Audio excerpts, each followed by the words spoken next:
So, now we're going to be talking about the iPad 8th generation. This is the iPad that everyone should get, in my opinion, because it's really, really cool. So first off, I know, the last video I made was about the iPad Air and how good it was compared to the iPad Pro, right?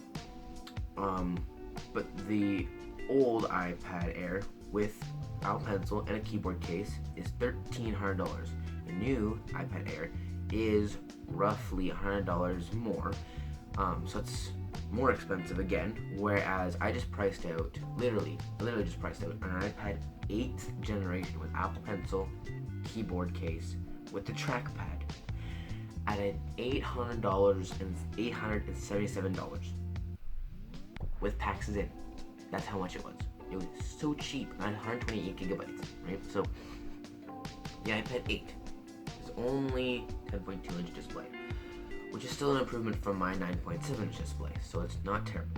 The new iPad Air has USB-C, it has no button, it's full screen display, but compared to last generation's iPad Air, not much is just different. I mean, not much is different, like, from this generation to the iPad 8th generation, right? Like, I still get Lightning, I still get an A12, I get an A12 processor.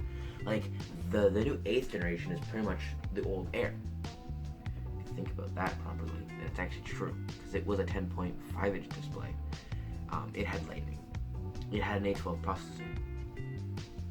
So the new iPad 8th generation is pretty much just an old iPad Air. So they're doing really good stuff with that. Especially coming from, like I said, the iPad 5th generation, right? It would be a big enough upgrade than maybe my iPad in 6 to 7 years, right? So, or maybe not 6 to 7 years, but at least 5 to 6 years on from now. Then I will go to a Pro or an Air, right? But for just going to school and, you know, doing iPad stuff, with the Apple Pencil and, you know, that kind of stuff, all I need is an Apple Pencil, a new iPad with the new keyboard stuff. That's all you really need to go to school. And giving me the new processor, the new big A12 processor, a bigger screen than this, which is 9.7 inches, so you're getting 10.2 inches display instead. You're still getting 128 gigabytes, which is enough.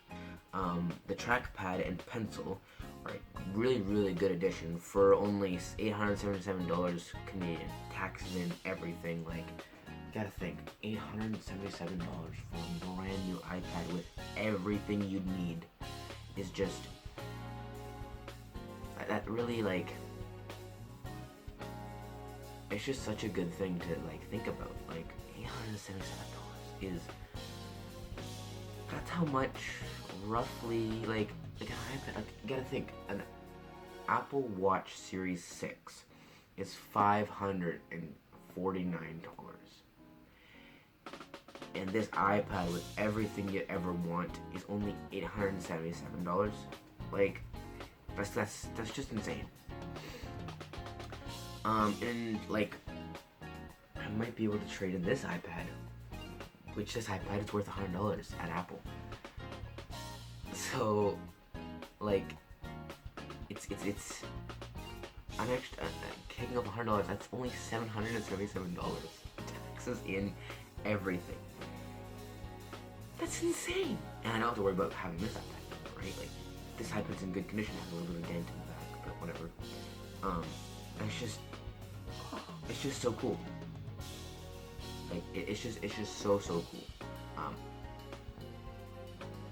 This video is just kind of like one of those videos that I'm like, hey, I want to show all this stuff off, right? Like, I wanted to say why I really like this iPad.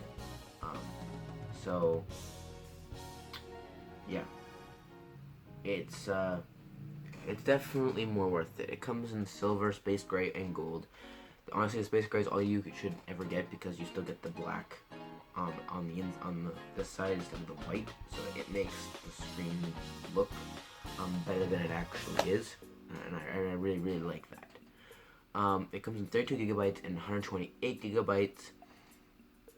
It's only £1, so it actually is pretty light. Yes, it has a home button, and it only has two. It only has the two speakers. It doesn't have the four speakers like the Pros and the iPad Airs, but it has a headphone jack, so that's cool. Having a headphone jack is nice. It has a Lightning port, which is really cool. That really helps with, like I was telling you guys in the last video, in the September event video, how I have those dongles for Lightning, or for Lightning to HDMI, Lightning to USB. I want to use those before I go over to USB-C, right? And you do get a Lightning to USB-C cable and a USB-C power adapter, so it will actually have a lot more power than you normally would from a USB-A power brick. So you're gonna get a lot more. You're gonna get a lot more juice out of it, and it's gonna charge faster. It's going to be just a lot of things are gonna be a lot better with it, right?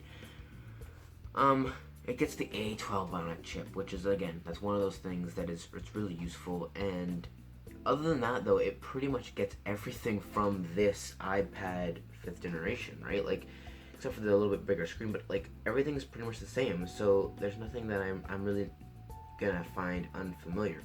Yes, it has a better screen. It has the Apple Pencil support, right? So it's a better screen. It's a bigger screen. It's a better chip. It's gonna be a lot faster instead of sometimes this thing gets really laggy and stuff like that, especially when I'm doing multiple things. It's honestly, it's an old iPad Air, right? And that's what I wanted, anyways. So having the smart connector on the bottom is way more useful in my opinion too. I've always been more of a fan of that instead of being on the back, because the back limits your, like, you have to have that floating display, or you have to have like this weird thing to attach it to the back. Whereas on like an iPad Air, right? Like if you look on the iPad Air, or on the new iPad Pro, or on the new iPad 8th generation, it's the smart connector that you just take off the keyboard, and this keyboard just comes off, right? And you have the iPad and all that stuff. Whereas if you get anything with the back smart connector, you have to take the whole case off, and I really don't like that. And I wish Apple didn't do that. Again, you're gonna get like the new Wi-Fi band and the new Bluetooth and stuff like that too. So you're gonna get everything good.